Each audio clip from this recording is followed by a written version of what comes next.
Fala aí, eu sou Milena do Responde Aí e hoje nós vamos fazer um exercício sobre potencial elétrico gerado por corpos extensos. Bora lá?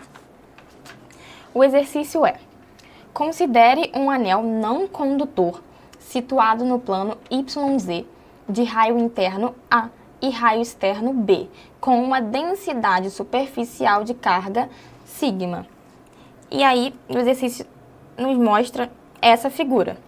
A gente tem um anel, um disco não condutor, com raio interno A, raio externo B. Ele também mostra um ponto P, que está a uma distância D desse anel no eixo X. Beleza? E o que o exercício pede é: A.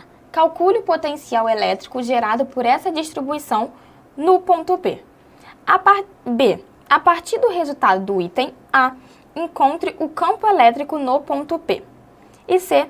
Calcule o trabalho realizado para trazer uma carga pontiforme Q0 do infinito até o ponto P.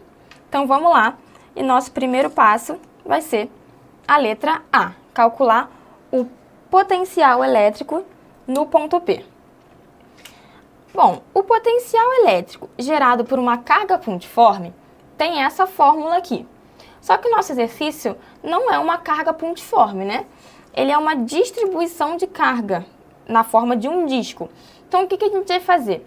A gente vai considerar um elemento de carga dQ que está a uma distância Rzinha do ponto P.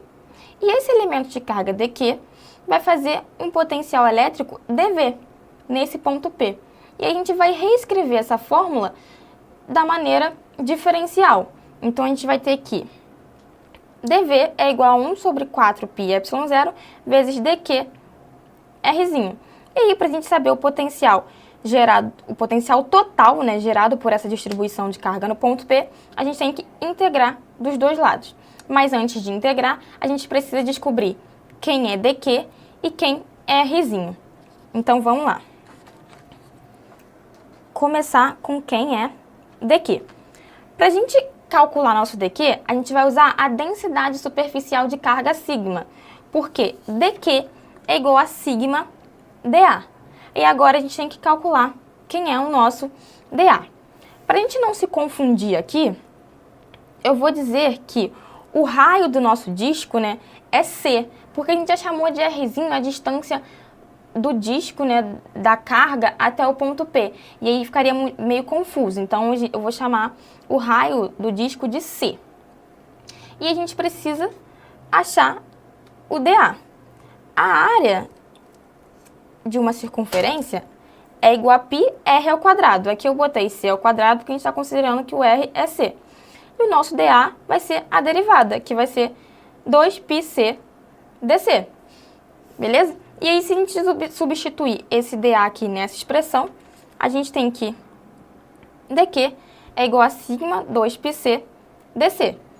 Uma coisa muito importante que a gente tem que atentar aqui é que esse C, ele varia de A até B somente, porque a gente está falando de um disco que tem um buraco no meio, que o raio interno é A e o raio externo é B.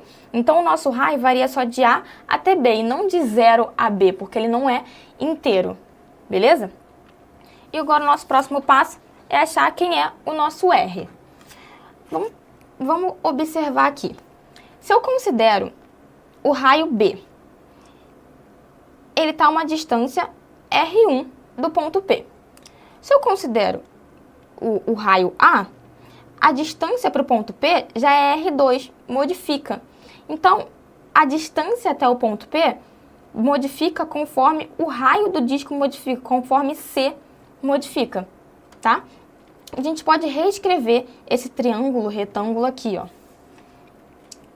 Dessa maneira aqui. Aqui a gente tem C, aqui a gente tem Rzinho, que é a distância até o ponto P, e aqui a gente tem D, que é a distância do disco até o ponto P. E aí, se a gente aplica o teorema de Pitágoras nesse triângulo retângulo, a gente tem que o nosso R é igual a raiz quadrada de C ao quadrado mais D ao quadrado. Beleza? E o que a gente tem que fazer agora é pegar essa expressão de R e dq que a gente achou e substituir na expressão para dv que a gente tinha. Onde tinha dq, eu botei essa expressão, e onde tinha r, eu botei essa expressão. Beleza? E para a gente achar o potencial total, a gente integra os dois lados da equação. Quando a gente integra, do lado esquerdo a gente tem o potencial total. Aqui, ó, eu cortei o π, e esse 2 com 4 sobra o 2 embaixo. O sigma 2ε0 eu botei para fora da integral, porque é constante. E aqui eu integro c dc sobre raiz quadrada de c ao quadrado mais d ao quadrado de a até b, porque eu estou integrando no c, que é o raio do disco, e o raio do disco varia de a até b, beleza?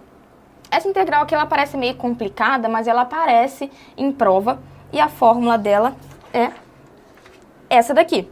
E o que falta a gente fazer é aplicar os limites de integração. Quando a gente aplica os limites de integração, a gente tem que o potencial no ponto P tem essa expressão aqui. Showzinho? Então, A já foi. Então, bora para a letra B, que é calcular o campo nesse ponto P. Antes de a gente calcular de fato o campo, vamos prestar atenção aqui. Se eu considero esse elementozinho de carga dq que está nesse raio B aqui, ele vai fazer um campo elétrico DE no nosso ponto P, que tem essa direção e sentido. Se eu considero outro elementozinho de carga dq que está exatamente à frente, né, simétrico, ele vai fazer um campo elétrico DE nessa direção e sentido aqui. Show? A gente pode decompor esses dois campos paralelo ao eixo x, né, e perpendicular a esse eixo x. E a gente consegue ver que perpendicular a esse eixo x, eles se cancelam e somam no eixo x. Então, o nosso campo elétrico resultante, ele vai ter somente a componente x. Ele vai ser na direção x. Show?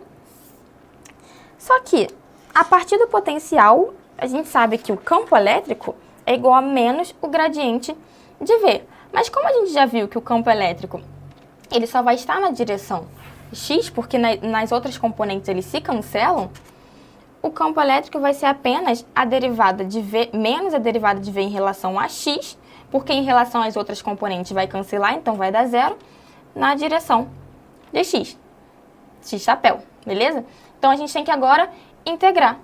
Integrar não, desculpa, derivar a expressão para o potencial elétrico.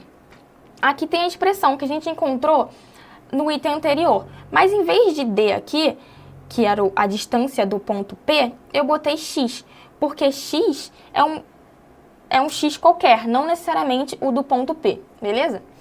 E quando a gente integra, a gente tem essa expressão, integra em relação a x, esse potencial, né? A gente pode organizar um pouco melhor.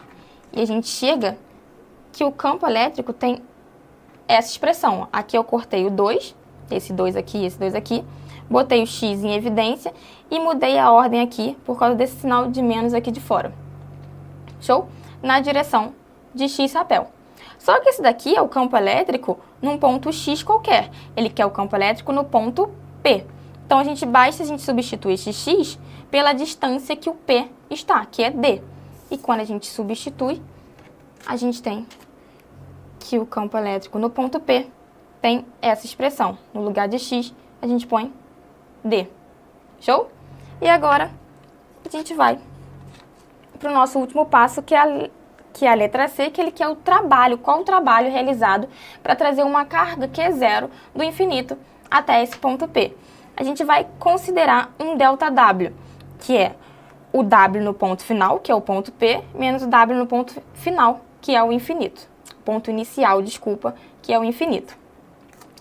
Lembrando que o trabalho ele é igual a carga vezes o potencial elétrico.